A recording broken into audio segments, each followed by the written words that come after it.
Hello friends, आप सभी का अपने YouTube channel learning with learner पर स्वागत है।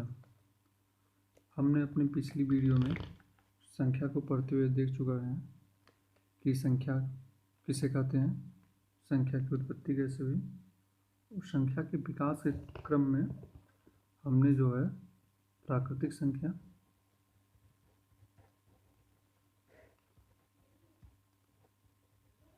और पूर्णांक संख्याओं के बारे में पढ़ लिया है कि किसे कहते हैं प्राकृतिक संख्या और पूर्णांक संख्या किसे कहते हैं। अब इसी संख्या के विकास के क्रम में हम अगली संख्या पढ़ेंगे, परिमेय संख्या। परिमेय संख्या किसे कहते हैं, तो आज हम देखते हैं परिमेय संख्या।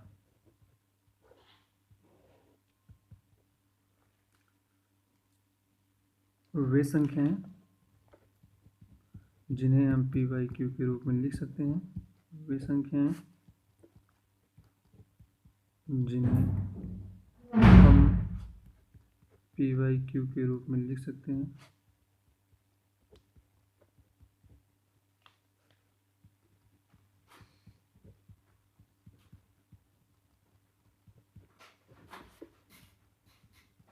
परिमेय संख्याएं कहलाती हैं।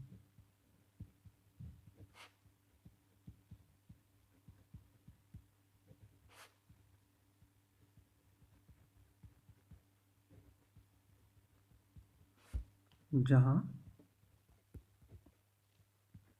p और q दोनों पूर्णांक हैं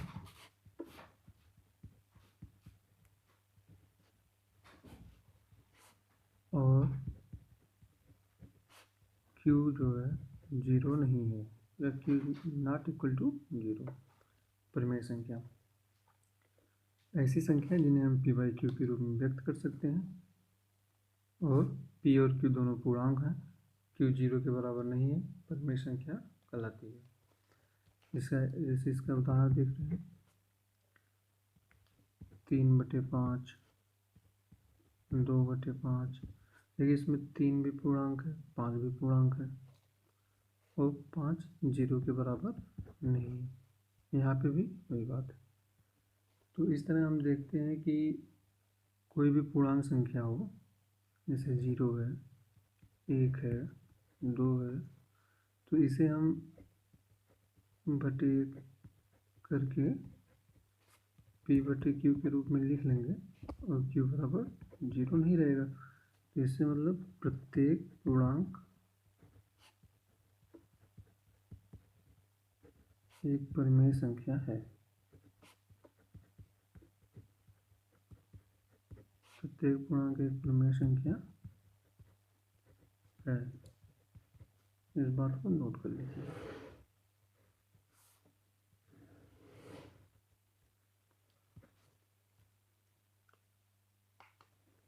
अब देखते हैं अगली संख्या, अपरिमेय संख्या के बारे में।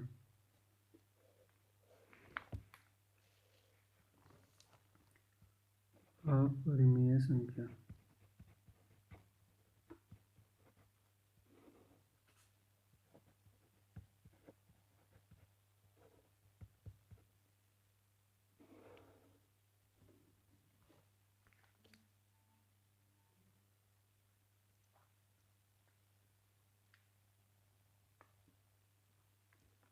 अपरिमेय संख्या उन्हें कहते हैं जो परिमेय ना हो, अर्थात जिन्हें हम p/q के रूप में व्यक्त ना कर सकें, जहाँ p और q दोनों पूर्णांक हो और q is not equal to zero. चलिए इसके उदाहरण को देखते हैं। पहले देखते हैं वे संख्याएं, परिभाषा लिख लेते हैं। वे संख्याएं जिन्हें हम p/q के रूप में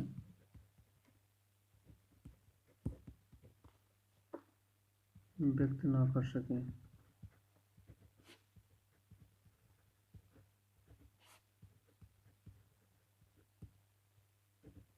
p/q के रूप में व्यक्त ना कर सकें, जहाँ p और q दोनों पूर्णांकों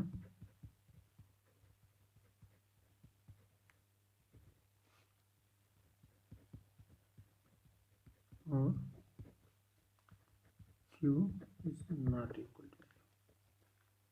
तो यहाँ पर हम देखते हैं कि जैसे वे संख्याएं आती हैं जिनका पूर्ण वर्ग ना निकाला जा सके। जैसे हम देख लेते हैं एग्जाम्पल के लिए √2 या करणी में 2 √3 5√3 ये सब क्या है? अपरिमेय संख्या है। पाई भी क्या है? अपरिमेय संख्या है। देखिए यहाँ पे एक बात नोट कर लीजिए, जिसे हम लोगों ने सामान्यतः पढ़ते हैं कि पाई का मान 22/7 होता है। यहाँ पे एक चीज़ नोट करने वाली बात है, इम्पोर्टेंट है।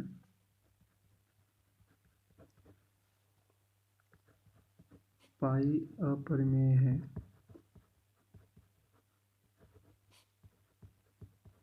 संख्या है जबकि उसका मान 22/7 एक परिमेय संख्या है। ऐसा क्यों, अभी बताते हैं। क्योंकि 22/7 एक परिमेय संख्या है। ये 22/7 जो है इसको हम p/q के रूप में लिख ले रहे हैं और q is not equal to 0, जबकि पाई जो है इसका एग्जैक्ट वैल्यू 22/7 नहीं है, ये इसका सन्निकट मान है। पाई का सन्निकट मान जो है 22/7 है, ना कि एग्जैक्ट मान। इसलिए पाई अपरिमेय संख्या है जबकि 22/7 एक परिमेय संख्या है।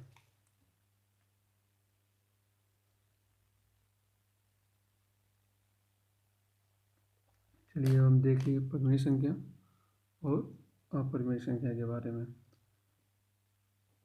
अब हम पढ़ते हैं वास्तविक संख्याओं के बारे में। वास्तविक संख्या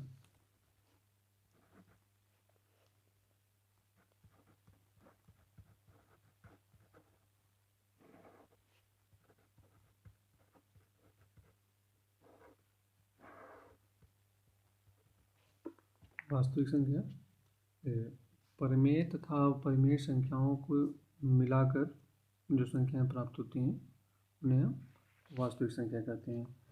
अर्थात परिमेय तथा अपरिमेय संख्याओं के सम्मिलित रूप को ही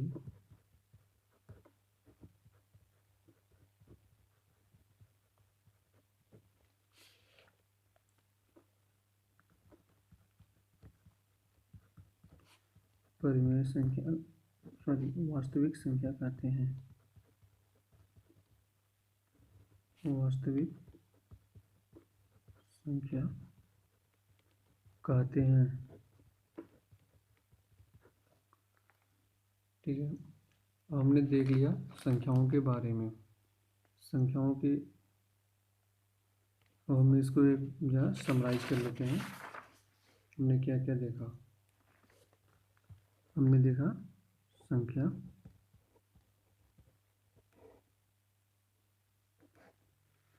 फिर इसके क्रम में हमने देखा, हमने समझने का प्रयास किया इसकी परिभाषा,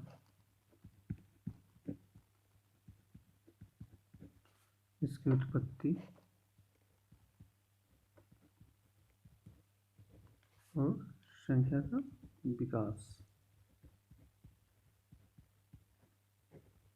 और संख्या के विकास के क्रम में हमने देखा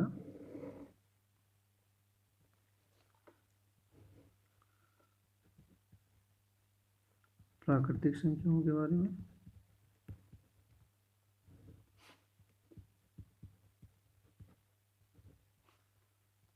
पूर्णांक के बारे में,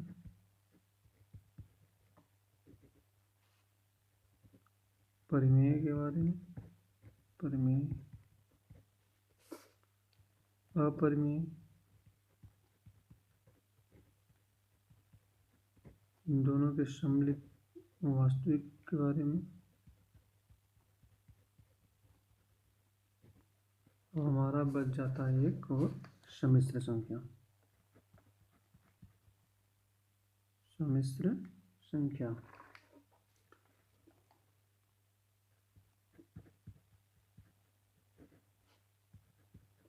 सम्मिश्र संख्या। चलिए तो हम देखते हैं सम्मिश्र संख्याएं किससे कहते हैं। जैसे जो हमने कर्णिका संख्याओं के बारे में पढ़ा, तो हमारे सामने एक समस्या आई कि हम इसको क्या कहें। कर्णी के अंदर निगेटिव संख्याओं के लिए हमने एक काल्पनिक संख्याएं हैं, ये वास्तविक नहीं है, तो इनके लिए हमने एक नाम दे दिया √-i को आई, जिसको हम बोलते हैं आयोटा। देखते हैं, पहले इसके आई के कुछ देख लेते हैं। इसका आई का वर्ग करेंगे तो कितना आएगा, √-1 -1 आई का क्यूब करेंगे तो कितना आएगा, -1 × √-1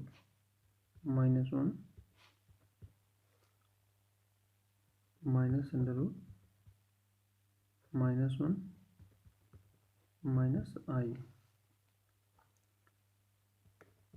आई के पावर 4 करेंगे तो -1 × -1 यहाँ पे चीज़ नोट कर लीजिए। आई = √-1, आई स्क्वायर = -i,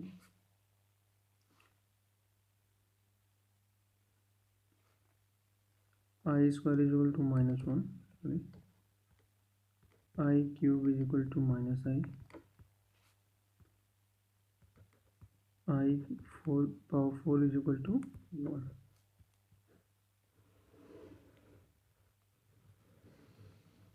देखिए, अब जैसे अगर हमें लिखना है √-5, तो हम इसको लिख देते हैं √-1 × √5। -1 के लिए हम यूज कर लेते हैं आयोटा, और इसको लिख देते हैं √5 आयोटा। ये हमारी काल्पनिक संख्या है।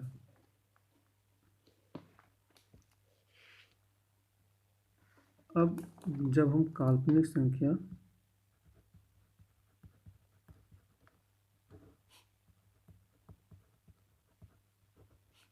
के साथ साथ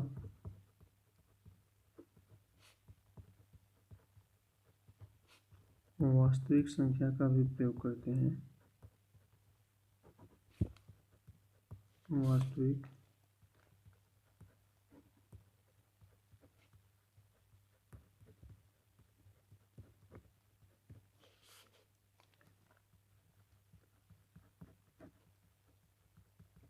तो हमें जो संख्या प्राप्त होती है तो उसे हम सम्मिश्र संख्या कहते हैं। तो उसे हम सम्मिश्र संख्या कहते हैं।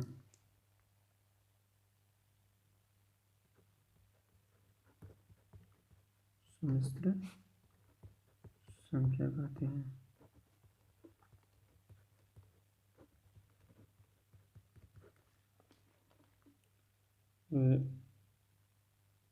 सम्मिश्र संख्या जैसे मान लीजिए, अब क्या हो जाएगा, वास्तविक संख्या पहले लिखी जाती है, फिर प्लस माइनस जो भी साइन लगाना हो लगाइए। यहाँ पे √-5 है, तो इसको हम क्या लिखेंगे, 2 मान लीजिए हमें प्लस लेना है, √-5 को हम लिखते हैं 5 आयोटा, या 2 आयोटा 5।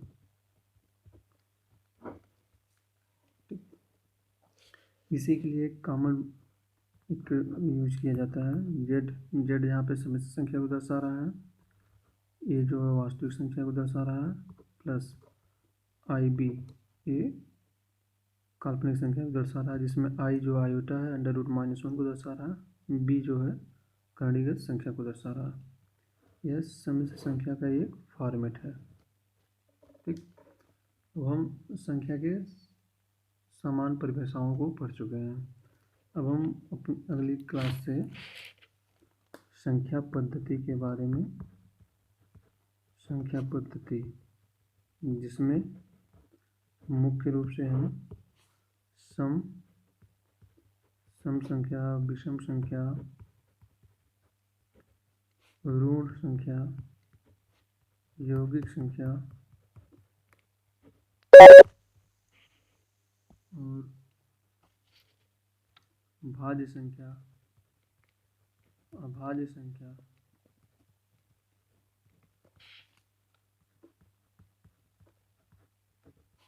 आदि के बारे में पढ़ेंगे।